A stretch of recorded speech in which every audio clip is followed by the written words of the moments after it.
Why don't you two move closer to Annie? I know they don't want to. I would like to call the Avalon City Council meeting of December 3rd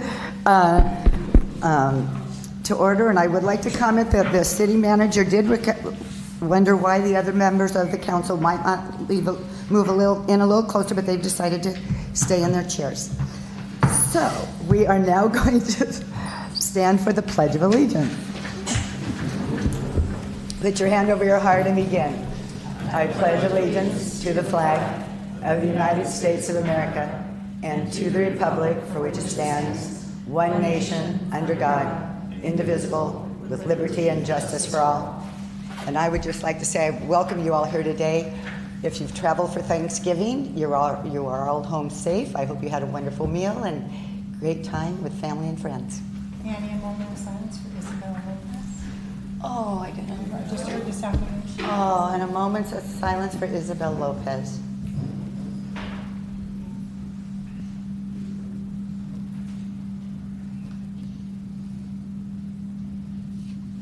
Please be seated. And Assistant City Clerk, if we may please have the roll call. Councilmember Hayes. Here. Mayor Pro Tem Cassidy. Here. Mayor Marshall. Here. And for the record, Councilmember Olson will not be in attendance tonight. He's got an excused absence as he's at a city function, League of California Cities. Excellent. Okay. There are no presentations. Are there announcements and written communications? I have several. I have a written communication, and it was addressed to all the city councils regarding the Avalon Theater closure, and it has the 11,500 signature supporters. And anyway, it's communication to the council. Then I have a reminder to the residents of Avalon that we are still, it's not too late to pull out your nomination papers. The closing date for turning in your nomination papers, is Friday, December 6th at 5 p.m. And I have a kind of a sad announcement, and that is our current city treasurer gave her resignation on November 27th to me, and it was effective as of December 1st, and is due to her purchasing a business, and it would be an economic conflict of interest. So we are really looking for a city treasurer. And if there are any qualifications, can you kind of comment, or can All I can comment is that our last two were accountant CPAs, so we have nothing in our municipal code that outlines what the requirements are. We have researched it, and I'm still researching to see if that position was established by a vote. There was nothing in the municipal code even talking about it, the way we knew that the city clerk position was an elected one, and then we changed it, went to the voters to become an appointed one. So I'm still looking into some cities have the city treasurer is also the finance director. So. Oh, okay. All right, thank you. Our finance director, as you know, is a CPA. I think it would be interesting I like the idea of having a second set of eyes on it, which is good, but I would be interested, especially if if nobody applies for the position, then it's going to just go vacant. No, then you appoint. Oh, So that's what we have to research. oh, okay. I was just going to suggest that we look into the pros and the cons of just eliminating the position. You have to have the position, but some cities have a finance director do it. Some cities have it elected. Some cities have appointed. You have done it via elected position, but we're looking for some kind of historical remnant as to how that came into be. Right, okay. Okay. Denise, others? Written report? That's it. Okay. Department head reports. Bob Greenlaw's not going to stand up unless we call him, right? We're getting some good updates coming out of your department and all of that, so I think we're good. Okay. Matt Baker, Finance Director. Just one quick update. The Finance Department recently conducted kind of an internal review of 2019 business licenses, and we're looking for active businesses that had not paid for their 2019 business license, and so we had sent out invoices last week to approximately 100 businesses. asking them to pay their 2019 license. The reason the number was so high is not to get into the weeds, but we did identify an issue in the system where some licenses didn't print invoices in 2019. So we didn't include any penalties or interest with it, but we do want to make sure everyone who's actively operating a business in 2019 has paid for their license. So if you got something in the mail that is for 2019 and not for 2020, next week we will be issuing out invoices for 2020 business licenses, and the due date for those to be paid is January 15th, 2020. Great, thank you. Any other questions of finance? Steve, you good? Okay, thank you.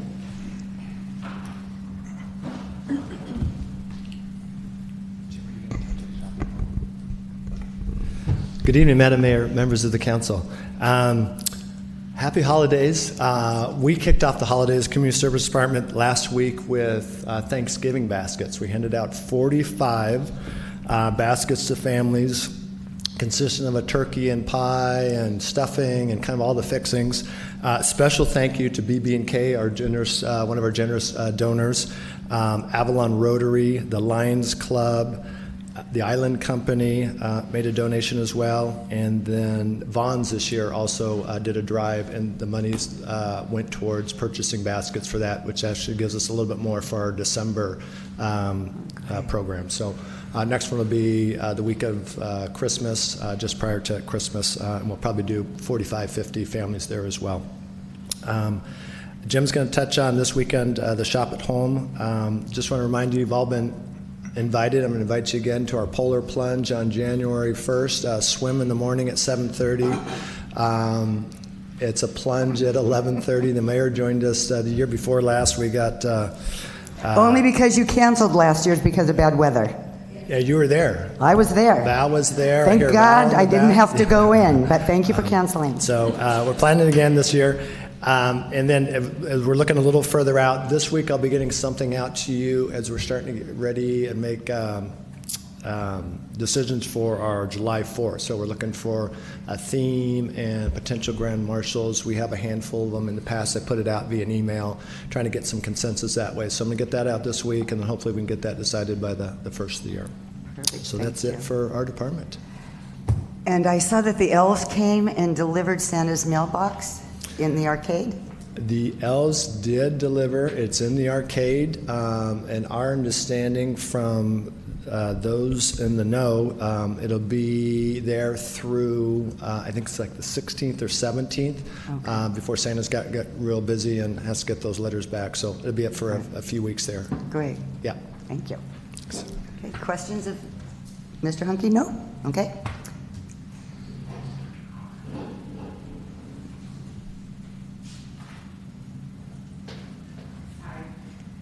I'll be very quick. Per Scott. I just wanted to report out that I attended the Caltransit conference in Monterey last month, and there was some really exciting things. Brett Baum from Transportation Concepts was also there, and so in the near future I'll be coming back to you with some microtransit ideas. So stay Wonderful. tuned. Okay. Cool. All righty. If no one else, city manager report? No. Okay, city attorney. Yes, I do have a report, and it's good news for the city. As you all know, for the last 8 years, the city has been subject to the cease and desist order imposed by the Regional Water Quality Control Board. Pursuant to your request, we sent a letter asking them what's up with the CDO, how long will it last, can we get out of it? And they have responded by saying that the city has satisfied the requirements of the CDO with respect to the stormwater system and with respect to the second part of it was the bacterial discharges into the bay. And so what the State Water Board has done is it has released the city from the CDO requirements except for the programs that are continuing to monitor these things.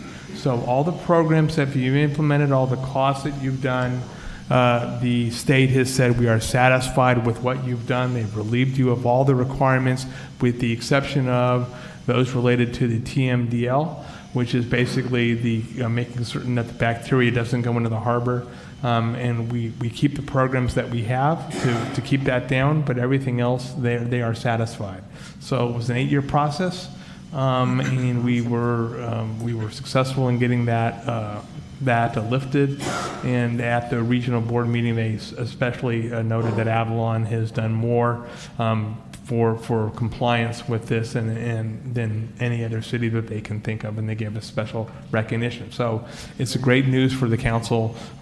Your support over the last 8 years has been fantastic, and we're almost done. But it's again, we still have to keep the bacteria levels down, but a lot of the burden is done, and the programs have established. We just have to maintain those, but it's really great news. That's really great news. It is Plus, very when we get around to the budget season, the money that we have to set aside for reporting and, Oh, no, we still have to do it. They're Just so still, they're not breathing down our necks. And some of the reports we don't have to do anymore. right. Some of them we do.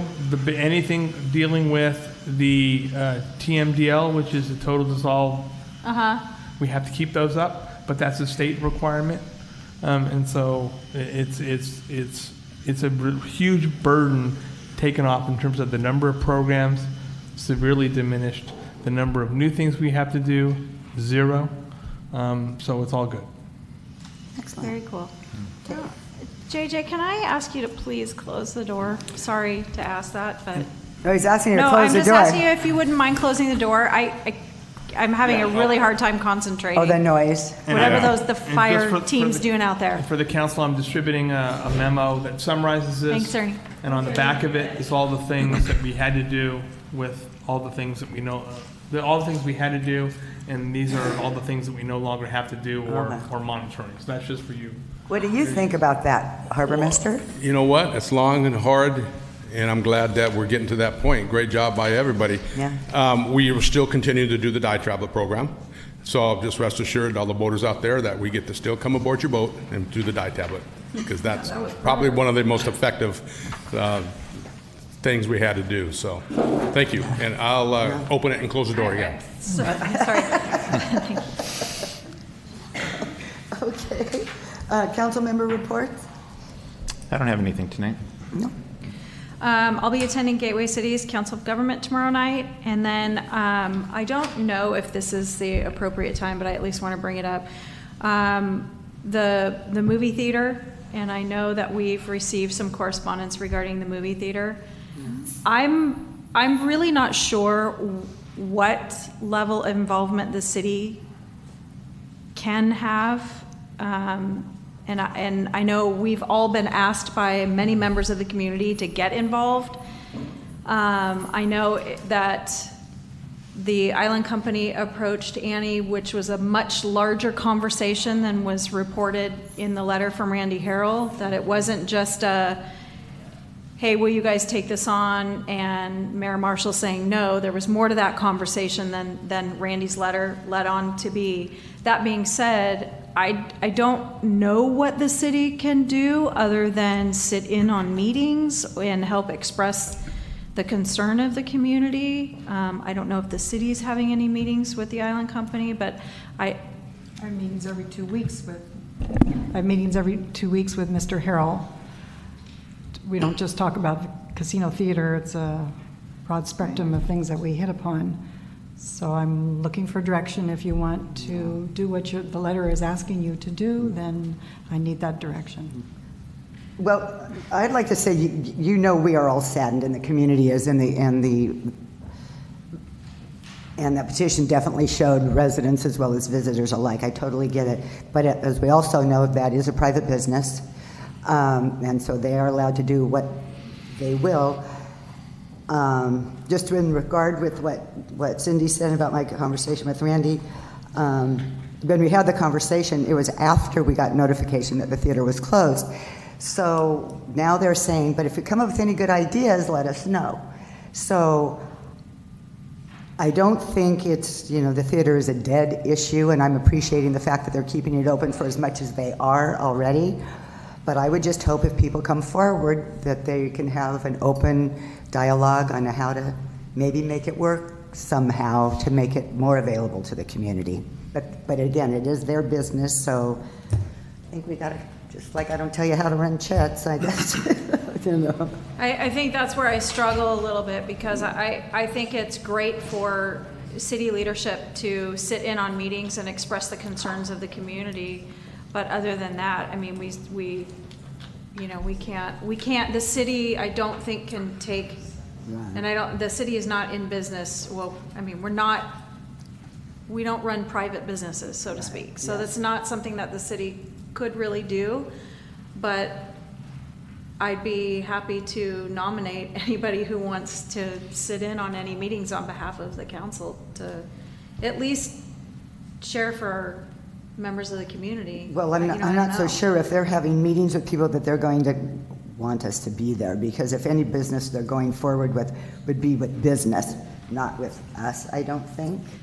You know, I mean, I think that's great, but I mean, they're watching us tonight, so if they want to reach out to us, they can. But I don't know that it's really our place at this point. I don't know, Steve, if you have a comment. Yeah. Unless the city, I think the letter specifically is asking for the city's involvement as far as a financial part of it and to work collaboratively with the island company. So I don't. That's where we as a council would have to decide, do we want to give some of our money to keep the theater in some way open? And if that's a conversation you want to have for another day, I personally don't, because I really don't think we have a lot of money in our coffers to go that direction. But that's just me. We want to table it for now? I would say table it. Yeah. I don't. Okay. Steve, what are your thoughts? Same. Yeah. Okay. And what else? Oh, and I'm sorry, that's all I have. Okay.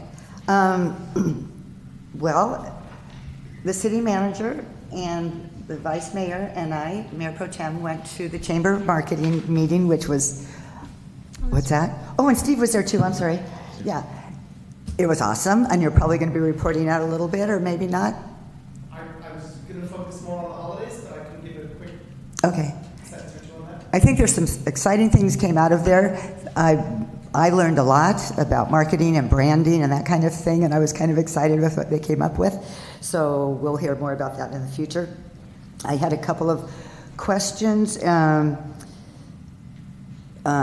Amanda, particularly. And I know we had discussed a few months ago about the Vaughn's recycling, that there was some way they were supposed to kind of be involved in it or whatever, and I wondered if anything has happened. When Vaughn's went through the entitlement process, we learned that Cal Recycle, which is the agency that manages recycling requirements for businesses, for people who sell recyclables, Cal Recycles handles the exemptions. Businesses can request an exemption from Cal Recycle to not have to take back recyclables or redeem them. And so we asked them to let us know if, at the time, Vaughn's had an exemption. So they let us know that the new Vaughn's would not be able to request an exemption for the new location until July of this year. So I just sent an email out to Cal Recycle just a few weeks ago, asked them to let us know, did they request that exemption? And I have not heard back from them. Okay. So I can reach out to them again. Okay. The state allows entities to actually pay a fee to get out of having to redeem recyclables. Mm-hmm. And I think the city had indicated to Cal Recycle that we wanted to weigh in on that should Vaughn's request that exemption. Well, please, because I don't think it was the intent of some of us that were sitting up here, even though I couldn't vote at Vaughn's at the time, but I guess I can still talk. I think the intent was we wanted people to be able to get that redemption value back. Correct. If you sell recyclables and there's not a recycle center within a certain number of miles, you have to take those back unless you get an exemption from the state. Right. So keep us in the loop, because okay. I personally wouldn't like to see them receive an exemption. And then also on the audit of the staffing for the summers, the 2 summers, when was that going to take place? In the very near future. Okay. So we haven't sent that out yet, but that was on the list for right after the first of the year. Okay. And there was another statement maybe that was made that this is something we could do more than just 1 year.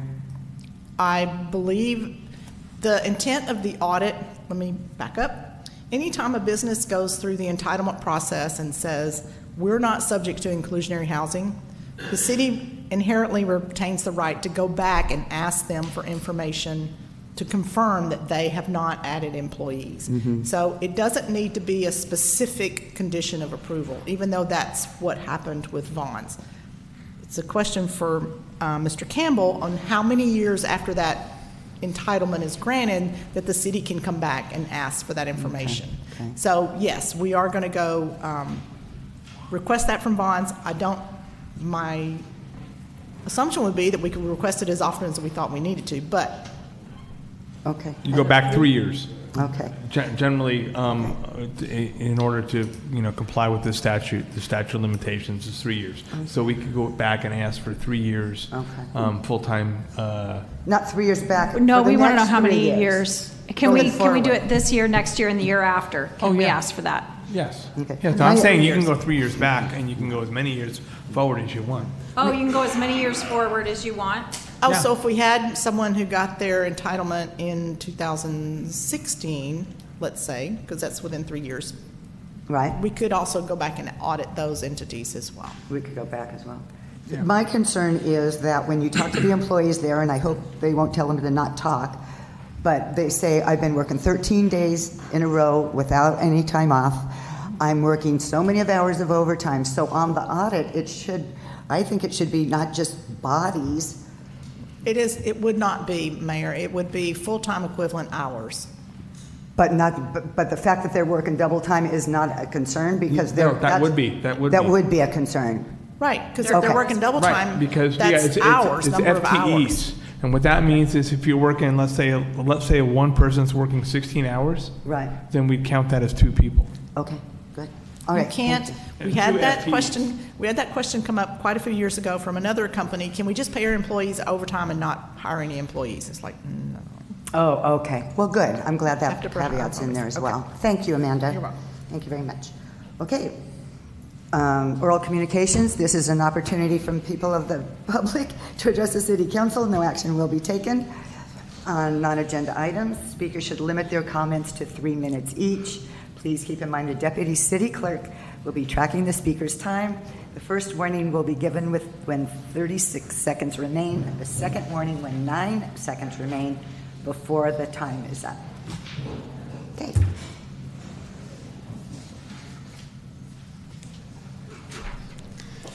Good evening, Mayor and Council.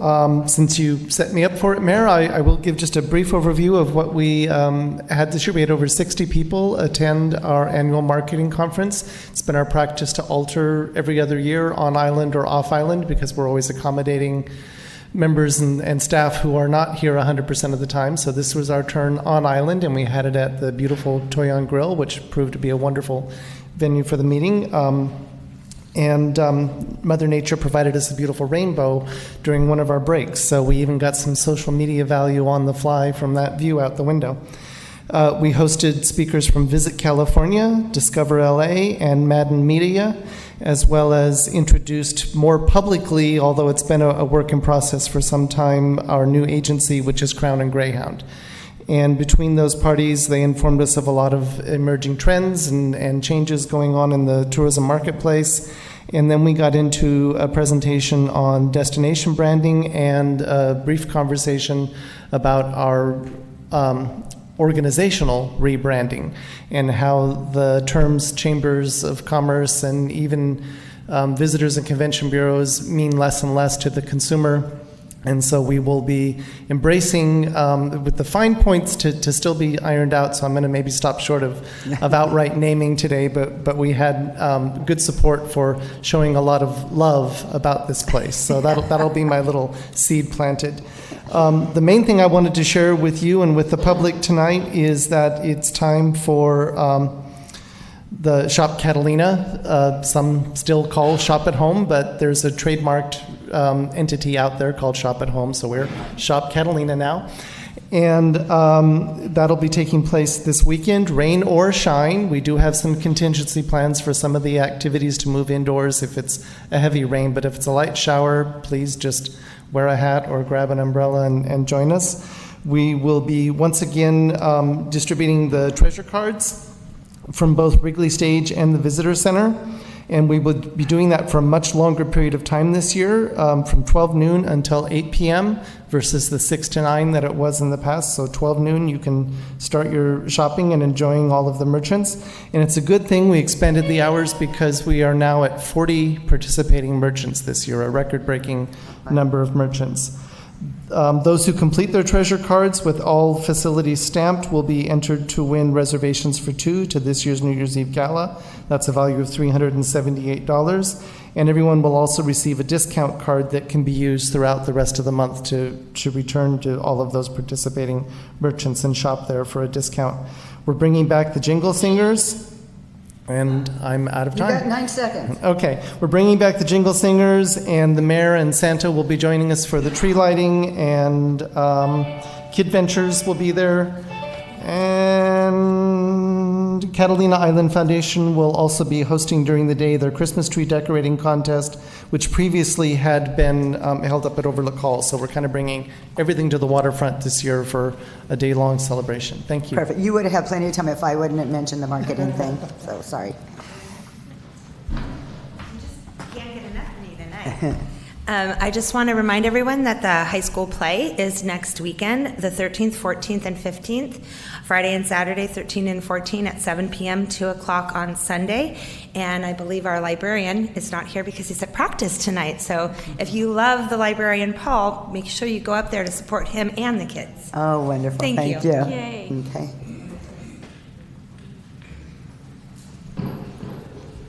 Hello, Rhonda Kalish, Catalina Choices.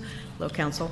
I'm up here tonight because on October the 15th, I was here and we were talking about the advisory vote that's going to be on the ballot in March. And so just to kind of update real quickly, standing in a position of wanting to educate and inform our community, I have joined with Kathy Malopoulos. Okay, and she's a drug educator, certified drug educator, but in the near future here, in January, actually January 14th, we will be bringing some education into the community. We'll be meeting with the service groups here in town, and we have developed a Facebook page. It's called Safe Catalina. Our goal and purpose is to be able to give information to our community so that they are able to make they're not making the decision, they're giving advice to to the council, but at least they will have a part in what's going on and understand about these measures, which are, of course, with the current cannabis ordinance for medical delivery only for adult use recreational delivery sales within the city of Avalon's city limits. And then also, should the city of Avalon expand its current commercial cannabis ordinance to allow for a cannabis business storefront location or dispensaries within the city of Avalon city limits. And so we are informing and trying to just give information to our community so that they will be able to make a decision based on what they feel and for the safety of our community. And I just appreciate everything that you guys are doing. I had a little picture. I think I have to do it. But this is let me see here before I say it, 2017, Avalon Bay News, and it says, City Council and staff working towards a better Avalon. And ever since this was out, it's been in front of my face at my desk at home here. And I just want to thank you and our community that we are trying to go forward to make Avalon a better community. And I've seen so many good things that just hearing tonight, great things are happening, and we just want to work together with everybody in our community. Thank you. Excellent. Thank you.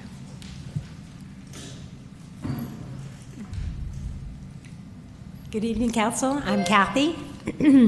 And I just came back from a conference that was in San Diego. It was a week-long conference on opioid addiction and marijuana addiction. And so in this conference, they covered a lot of things that have changed in this last year. And one of it is that the Surgeon General has released an advisory. There hasn't been an advisory on marijuana since 1982.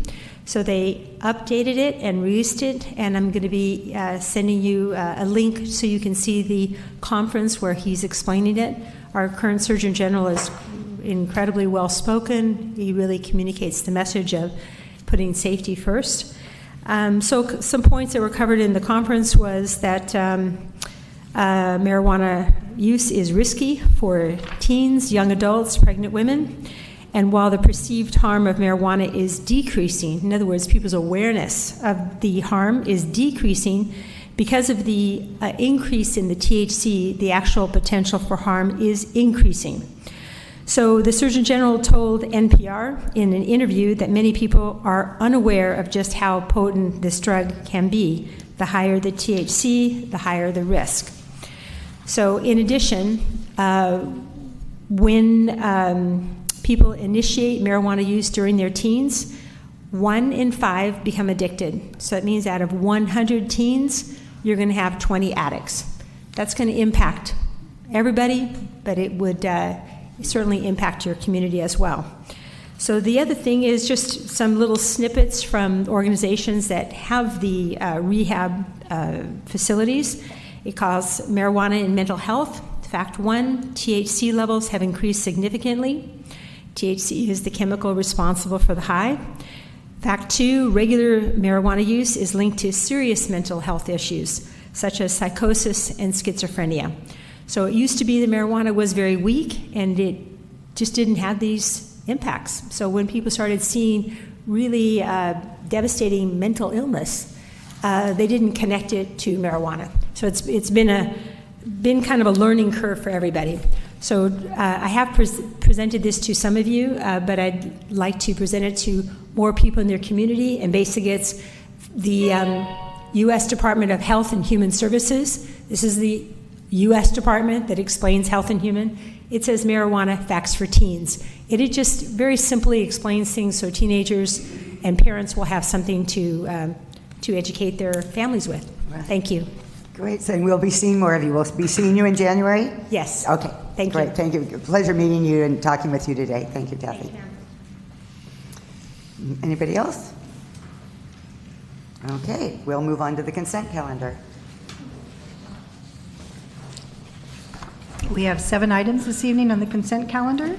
The first one is minutes from the November 19, 2019 regular meeting of the City Council. The second one is warrants for a total disbursement of $962,320.25, and that's from the period of November 9th through November 22nd of 2019. Number 3 is to adopt a resolution declaring the equipment listed in the resolution as surplus property and authorizing the city manager to dispose of it properly per the city's surplus policy. Number 4 is to adopt a resolution establishing the City of Avalon's annual growth policy for 2020. Number 5 is to accept and file the annual report on the development agreement between the City of Avalon and Hamilton Pacific LLC. Number 6 is to authorize the city manager to enter into a contract with Moffitt and Nichol to develop a comprehensive sea level rise and climate change adaptation plan for the transportation infrastructure. Number 7 is to adopt an ordinance amending Title V of the Avalon City Municipal Code and adding Chapter 40 entitled Non-Transient Rental Inspection Regulations. And just to remind everybody, that ordinance was introduced and all further readings waived at the last meeting. I have a question, small discussion on item 5. So if we can pull that one, and then if there's no others, then I would make a motion. I had just a quick question on item 4. You want to pull 4 and 5? Yeah. Okay. Then I'll make a motion for 1, 2, 3, 6, and 7. How about you, Steve? Are you good? I'm good. Okay. I'll make a second on that. Okay. Motion and a second. Further comments? Call for the vote. 3 ayes, 1 absent. Councilmember Olson. On item 4, and I asked the city manager this today, and I was just curious, and maybe you know, or maybe it's an Edison question. Okay. Because we have the waiting list on the back. Yes, ma'am. And can they jump around, or do they have to take number 1, number 2, and then if number 1 doesn't want to go for a long time, how does that work, do you know? My opinion is that it's Edison's list and they can administer it however they choose. Okay. I don't have any insight on How what they their do that. obligations are. Okay. Anecdotally, we've been told that they are going to move forward with issuing some of the smaller allocations, Okay. and that some of the larger projects that are still a little further out in the future, they may stay on the list. Okay, so that's, okay, I understand it totally. Okay. Thank you. And yours? Number 5? Mine is item 5. Amanda, you're off the hook for item 5. Oh, okay. Well, I think so. My question is really more towards the finance department. So part of the agreement with Hamilton Pacific was for the fire truck, the amount of money that's supposed to go into the vehicle fund for the fire truck. Yes, ma'am. Okay. So every time, it's usually the Public Works Department who will ask for, we need this vehicle or we need this piece of equipment, and it comes out of the vehicle replacement fund. I guess what I want to be assured of is that the money that Hamilton Pacific is paying in for a fire truck is it's not just going into a slush fund that any department can pull from to utilize that money. I just want to make sure we're able, when the time comes, to fulfill that agreement and purchase the fire truck. I don't know. That's what I'm saying. I think you're off the hook on I don't know if this the one. development agreement says it can only go towards a fire truck, because that's how they're paying it. I don't know that answer. I think the short answer is I'll need to do a little research just to confirm. But if it is dedicated just for the fire truck, there are ways we can set it up to where we can clearly note how much we've received for the fire truck for that purpose. So I can't answer the question fully at the moment, but if that is the case, we can show that separately so it is clear that. Yep. And I want to say at some budget meeting, whether it was this last year's budget or the one before, it specifically asked how much money had been deposited into that account, and I know that an exact number was given to the council, but I cannot remember what that amount was. That's what I recollect as well, but then I was thinking about the purchases that we have done, and I just want to make sure, because I just have this fear we're going to get 5-6 years down the road, we're going to need that fire truck, and all of a sudden we're going to be like, where are we going to find the money for that, when in fact we've had the money all along. But if you recall, and Steve, you would know, you recall that money ain't much to buy $1 million fire truck, or $750,000. Now we're just nickel and diming. Yeah. And that was specifically set up for purchase of a fire vehicle in the agreement originally. Yeah. And I can report back what currently we've received and how much Okay. we have, but I don't know that. Oh, great, thank you. Okay.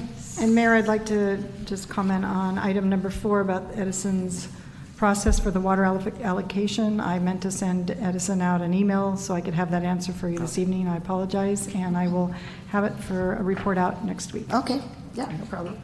Okay, item number 8. Wait, now we got to, I'll make a motion to approve items items 4 and 5. Thank you. I'll second. Motion, call for the vote. Thank you. 3 ayes, 1 absent, Councilmember Olson. Item number 8.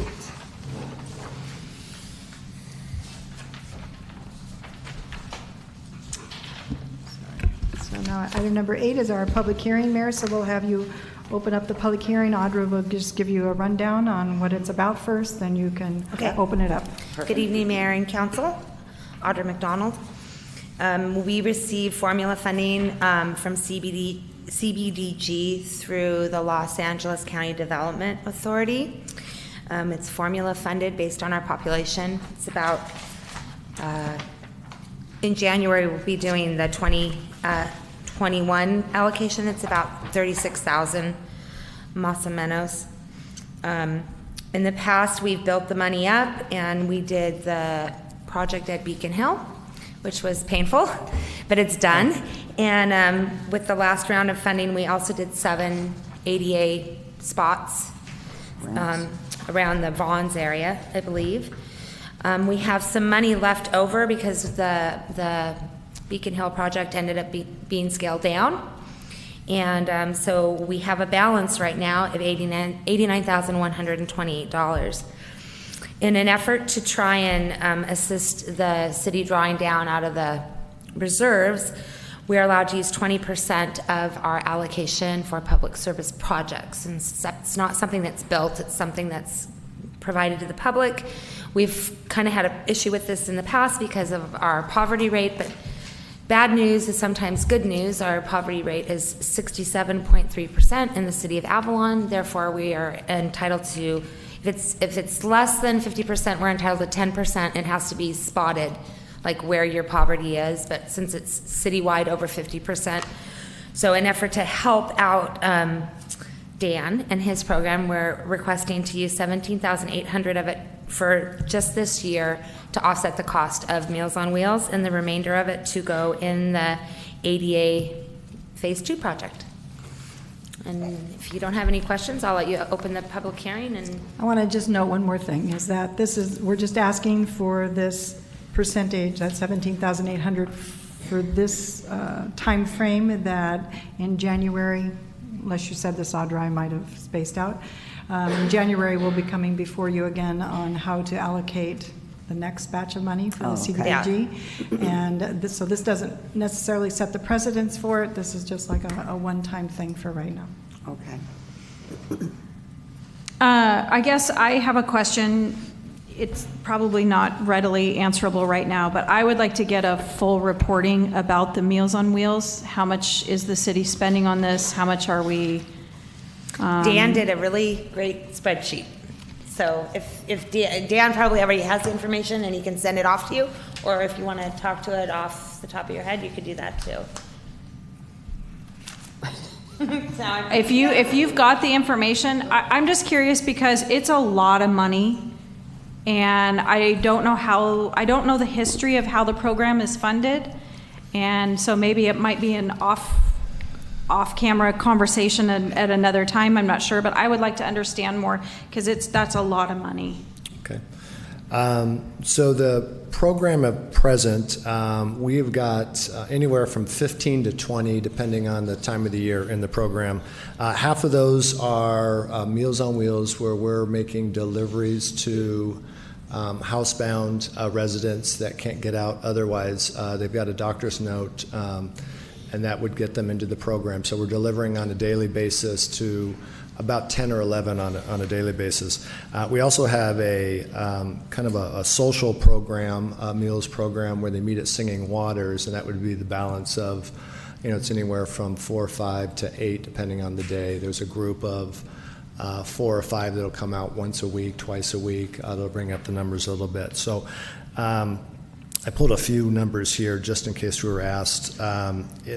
Fiscal year 17-18, the program cost about $29,993, so about $30,000. We are getting a meal from one of 5 restaurants here in the community. They're charging us $6 a meal. And then we in turn are charging the participants $3. So of that $30,000, we should bring in about $15,000 in revenue. So net would be about a $15,000 program cost. 18-19, the number came down. I came on in summer of 16. It was a little looser than it is now, where we were ordering extra meals, just order extra meals. We've tightened that up. The numbers come down a little bit. It's $27,114 is the 18-19 budget, or actual, and then we have budgeted $26,000 for this fiscal year. And so, in turn, if we're collecting $3 a meal, which we've been doing that regularly, it's about a $13,000 cost. And those are just our food costs. I mean, we've got staff costs, and I've got that spelled out as well. So some overhead costs there. So, does that help? Yeah. And has the city always historically done the Meals on Wheels? I can't speak to that. I stepped in there just to say hello one day, and I started it a long time ago. Yeah. And then it was given to the hospital for a while, And then I don't know when it ended up back in your lap. Because I know the hospital was cooking the meals because the deliverers would pick it up from the back door. Yeah, for the most part, it was when I got on board, it was a volunteer-based. We were getting phone calls, lots of phone calls at times in terms of not getting the right meals, not getting meals. So we stepped in a little bit more to kind of provide some administrative support. We're driving 2 days a week. Staff are. We're doing the billing now. They've got volunteers that are driving the other 3 days. Actually 4 days. It's a 6-day-a-week program.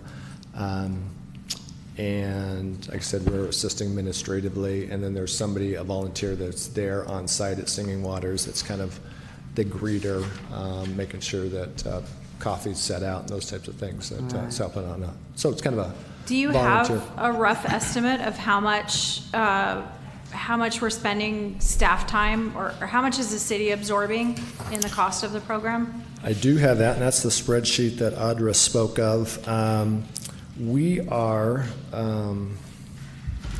We've got a net program cost of about $25,000. So if $13,000, $14,000 is food cost, the balance of that, $11,000 or $12,000 would be staff cost to administer it. Don't you think this would be a great project for some community organization to pick up and underwrite a little bit? Well, I do. I mean, and that's what I was under the impression that it was before, and I was under the impression when Dan got here that he absorbed the program. But I think it's important to recognize how much of the city budget is going towards the program. Right. I'm not saying it's good or bad. I'm just saying I think it's important for our community to know how much we are really putting into this program.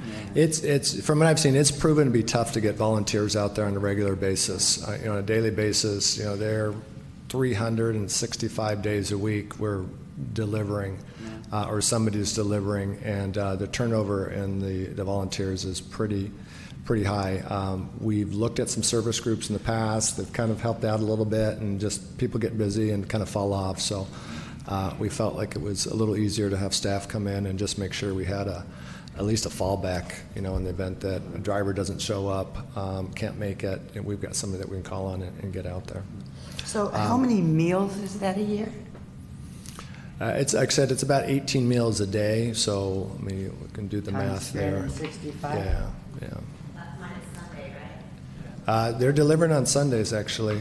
We're doing Coney on Sundays.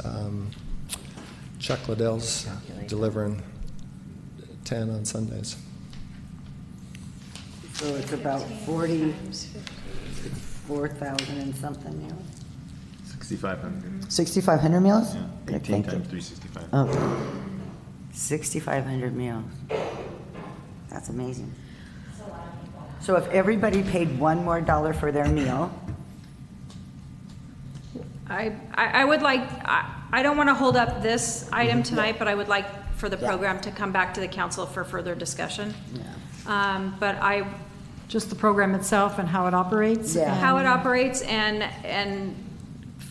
funding it. I think if we're paying $6 for a meal, but we're only charging $3, does that, is there an income qualification that's based on that number? Is it, there's not for the Meals on Wheels. It's just those that are at a capacity where they can get out and get a meal, so they need it delivered to them. Again, the social side of things, some of them could afford more. There's others that it's their only meal of the day. Right. And so it is a blessing for a lot of people as well. Okay. And just a little background before you open the public hearing. When Ben Harvey was city manager, this was one of the things that he had tasked me with trying to fund. And I worked very hard on it, and I reached out to LA County Division of Seniors and Aging, and it is a complicated process. We are way too small of a city. There's a huge RFP that goes out, and then the food is all pre-made and pre-packaged like the kids are getting up at the school. So there's definitely, I know my grandpa, before he passed away, that was his only meal. He went every day to the senior center, and it was his social time, and there's a lot of benefits to it. So, but anyhow, this was an interesting and intriguing way for me to try and help the program for the remainder of the year. So And the recording and the reporting for those kind of agencies is insane. Yeah. For what our needs are. Right, and the only and like, because when I told them what we were doing with the restaurants, they're like, well, do they count the sodium? And do they? I'm like, no. You know, so there's no way that we have the bandwidth in our tiny community to run a program that's that huge. And then, really, would they come out if the food was prepackaged? Would they show up? Would it be enticing? I believe they like what they get and they know what they can eat for sure. Okay, so that was item number 8, and I'm going to open the public hearing. Any comments from the public? Hearing none, I will close the public hearing. Further comments? I'll make a motion to approve, let's see, how do we say that? Authorize the city manager to execute the substantial amendment to the City of Avalon's Community Development Block Grant Program funds. Right, is there a second? I'll second. Further comment? Call for the vote. 3 ayes, 1 absent. Councilmember Olson. Okay. Amanda Cook. This one's yours, babe. Amanda. First reading of an ordinance, in case we have questions. Thank you. Mayor and Council, this is the first reading of an ordinance to adopt the 2019 State of California Building Standards Codes and local amendments. This is something, the building codes come out every 3 years, so every 3 years we come in and adopt the current code. We're making the standard amendment to the code that we have for quite a number of years now, which is to include the fire sprinkler requirements. That's an added amendment that Avalon does. So this is just your first reading for this ordinance. I did speak to the city attorney today, and if you go forward with this adoption, we are also asking that you, as part of your motion, you include when the next reading is going to be, which will be January 7th, due to the specific noticing requirements for this particular item. And do we talk about any kind of ecological measures in any of our building things? Well, the building codes include, they have the green code, there's energy code, so there's a lot of environmentally or ecological standards that are already in there as far as energy efficiency and those type of things. Okay, great. Okay. Is there a motion to introduce? Or comments? Okay. I'll make a motion to approve number 9 and waive further readings. Okay. Boy, I like the way you read. Is that brief? Hang on. I think we need to read that. Including the January 7th. No, I am sorry on this one because we have to read the title of the ordinance in the motion. So it'd be a motion to, if you want me to read what the motion would be. My glasses. It would be a motion to introduce and waive all further readings of an ordinance of the City of Avalon, City Council of the City of Avalon, repealing and reenacting chapters 1, 4, 5, 7, and 8 of Title 8 of the Municipal Code to adopt by reference the California Building Standards Code, California Code of Regulations, Title 24, consisting of the 2019 California Building Code, incorporating and amending the 2018 International Building Code, the 2019 California Electrical Code, incorporating and amending the 2017 National Electrical Code, the 2019 California Plumbing Code, incorporating and amending the 2018 Uniform Plumbing Code, the 2019 California Mechanical Code, which incorporates and amends the 2018 Uniform Mechanical Code, and the 2019 California Residential Code, incorporating and amending the 2018 International Residential Code with certain amendments, additions, and deletions thereto, and to set the public hearing for the first meeting in January, which is January 7th. 2020. Well read, Steve. You did a good job. There's a motion. Is there a second? I'll second. Okay. No comments? Call for the vote. 3 ayes, 1 absent. Councilmember Olson. Item number 10. Okay, this is the introduction and waiving of all readings. This has to do with Article 10, Chapter 2 of the Avalon Municipal Code relating to anchoring and mooring. And as you know, we have already adopted the ordinance updating all the insurance requirements for leases, contractors, vendors, permit holders, etc. Well, we were remiss in this part of the code, which is in everything relating to the harbor.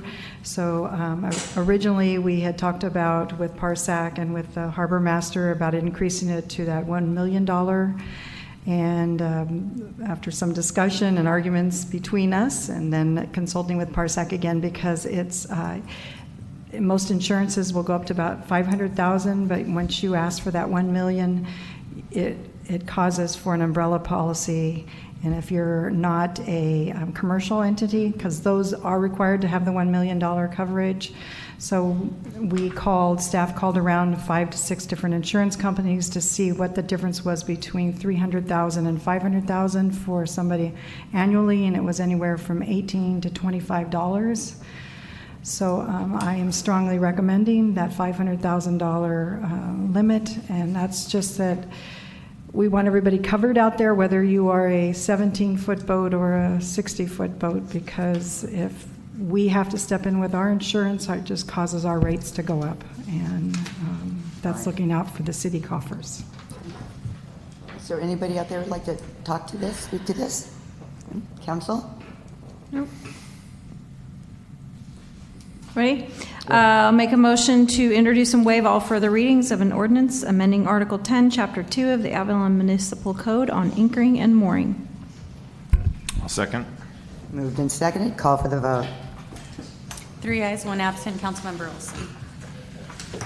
Okay. And now it's the hospital. So, am I the vice chair of the hospital thing? Yes, you are. Oh, okay. Sorry, Ellie. I would like to call to order the Avalon Municipal Hospital Board of Trustees meeting Tuesday, December 3rd. May we have a roll call? Trustee Haves? Here. Trustee Cassidy? Here. Chairwoman Marshall? Here. And for the record, Chairman Olson has an excused absence tonight. Any announcements or written communications? I have none. Presentations, none. Oral communications, an opportunity for people in the community to speak on items that are not on the agenda. It will be limited to 3 minutes and no action will be taken.